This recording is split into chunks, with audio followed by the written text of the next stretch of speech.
My name is Stu Cohen. I live here in Columbus, Ohio, and I'm one of the founding members of Columbus Curling Club.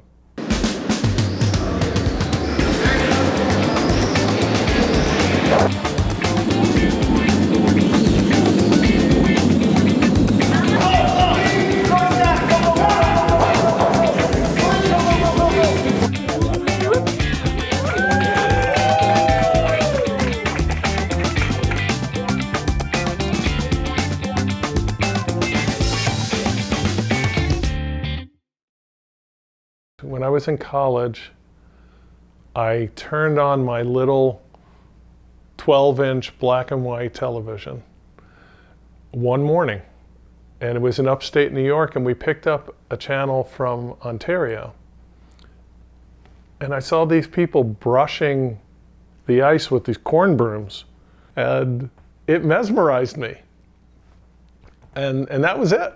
It wasn't until I was 38 years old that I even had an opportunity to try curling. Gail and I were living in Boston. We had moved there from Columbus.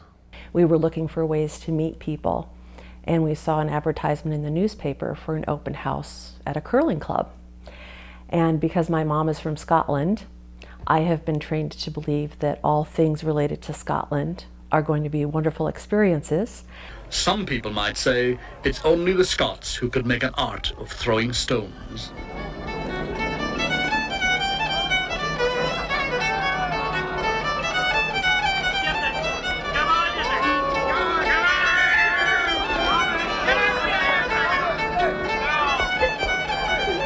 So we decided to try it, and we went to one of the open houses at Broomstone's Curling Club in Wayland, Massachusetts, and fell in love with it right away. So we stayed at Broomstone's for 4 years, and then we moved back to Columbus in 2002 with 2 babies in tow. We knew that there was not curling in Columbus. So we left Massachusetts with the idea that because it's not here and this is where we're going to be living, we'll have to create it ourselves.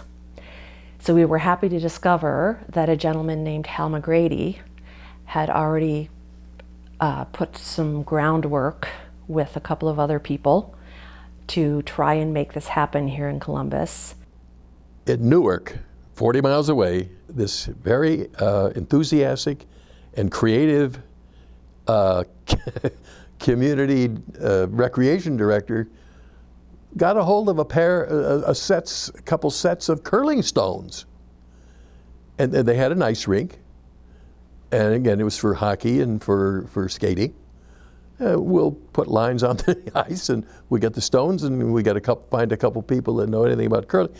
Anyway, they started curling with very basic. They didn't really have a league or anything. You just went over and threw some stones and maybe you played a little game. But so I heard about it, so I went out and tried it. That curling had maybe anywhere from 5 to 12 people show up on a Tuesday night or whenever it was. Maybe there'd be enough people to curl a game, maybe not. Maybe it'd be 2-on-2. Sometimes it would be 4-on-4 or 2 games of 3-on-3. And so we got to talking about it, and we said, hey, let's face it, Columbus is a bigger town. I mean, there's more of a possibility of really developing curling to any extent in Columbus than there is in Newark. Nothing to say about Newark. We had Columbus sitting here with a population essentially of 2 million people in the surrounding areas. And we decided, okay, we're going to have a Columbus Curling Club. Now Hal, he made a name, Columbus Curling Club.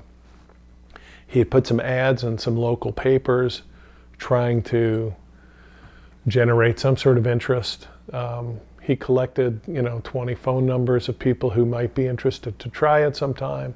I knew people, because I'd curled all over, I knew people, hey, do you know anybody, is anybody here, anybody in Columbus, whatever.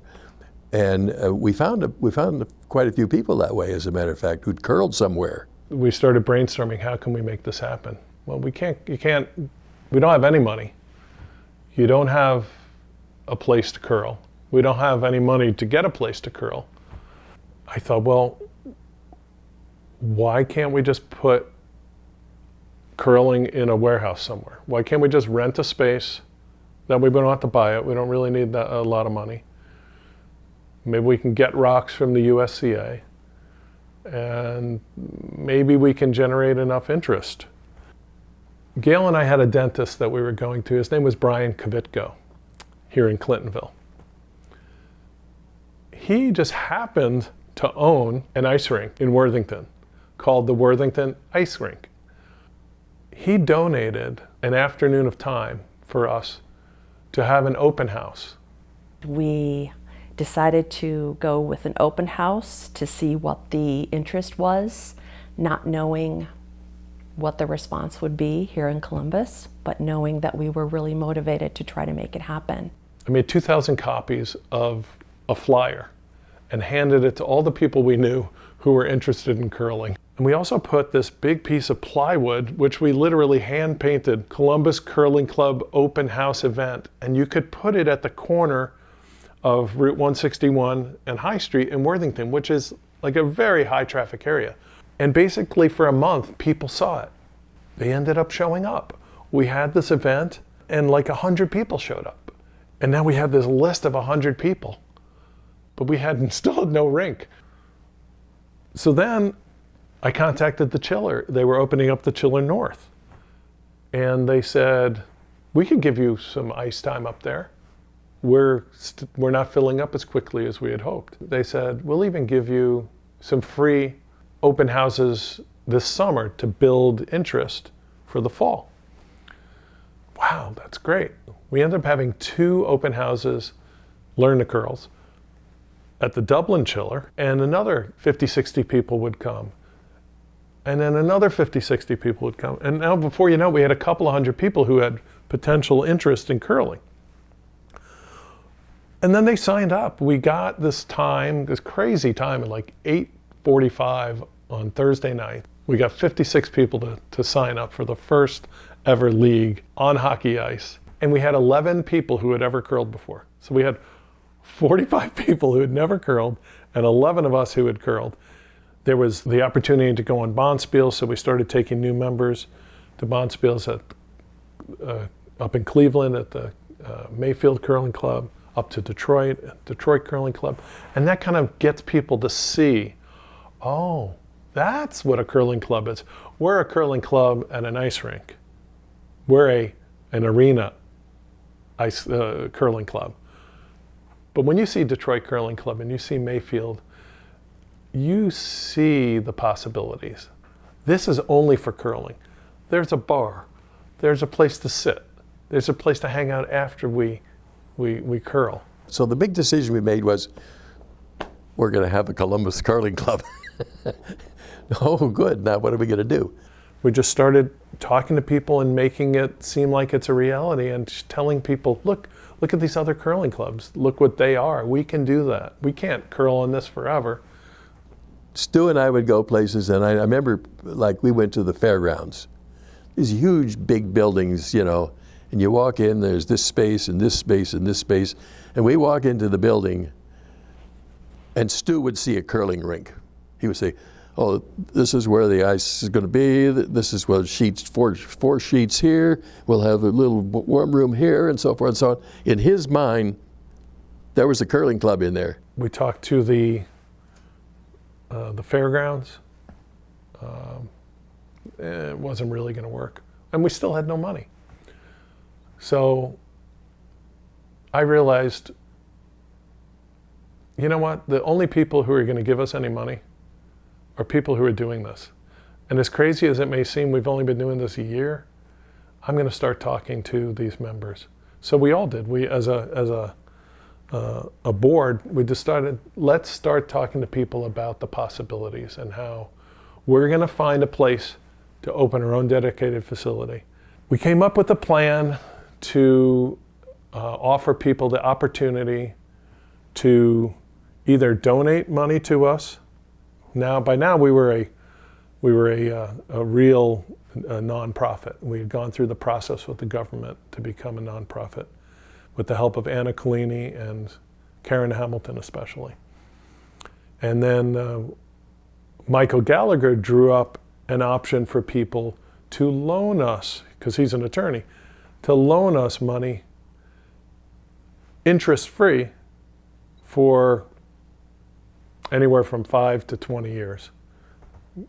And so we had a dinner over at Lee Smith's offices.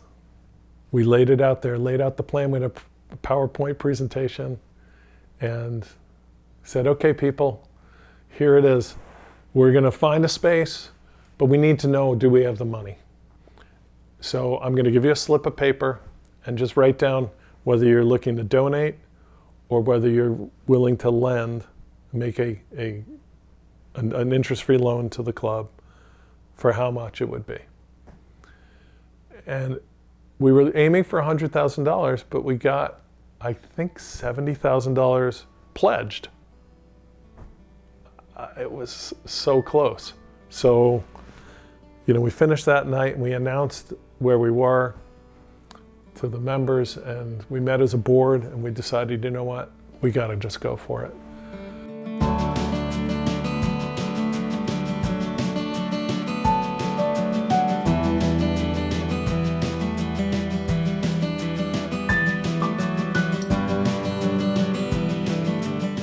The real obstacle now was finding a long, skinny building that we could afford and that somebody would be willing to lease to us.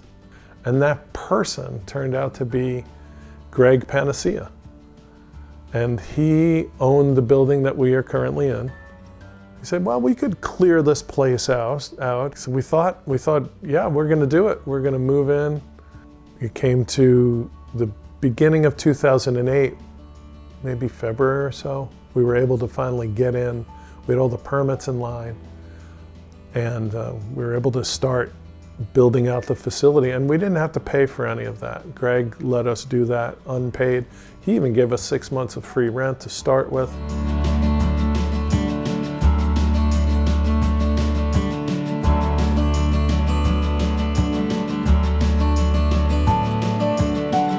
We opened the dedicated facility early November of 2008, and somehow we were able to build an ice rink with like $120,000, which is unheard of today. It's probably $500,000 to do what we did. There were so many challenges that we needed to overcome. And so that was a motivating factor.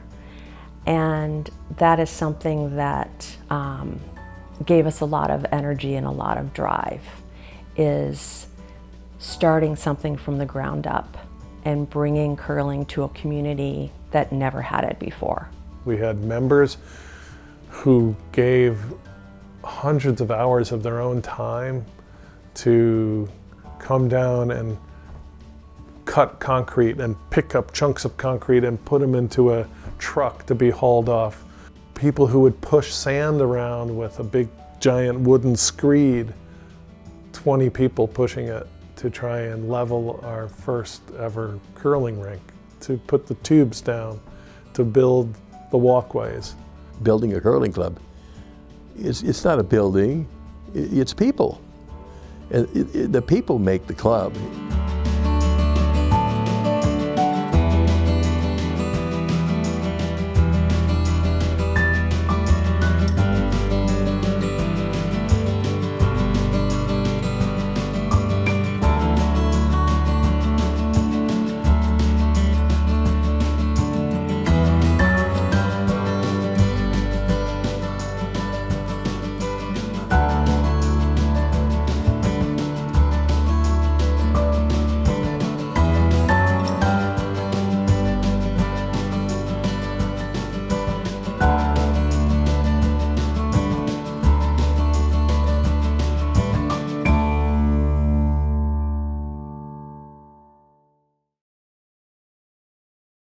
Even with all of the work and the time and the growing pains that we had to go through in order to get the club running and assuring that it was going to be successful, long-term endeavor. Even with all of that, it was all worth it. And I'm really proud to be a part of the Columbus Curling Club. I can't be anything but proud and happy that we made the dream come true. All of us did it.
Oddly enough,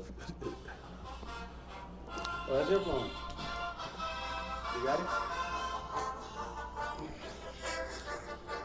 You are committed. it's spam.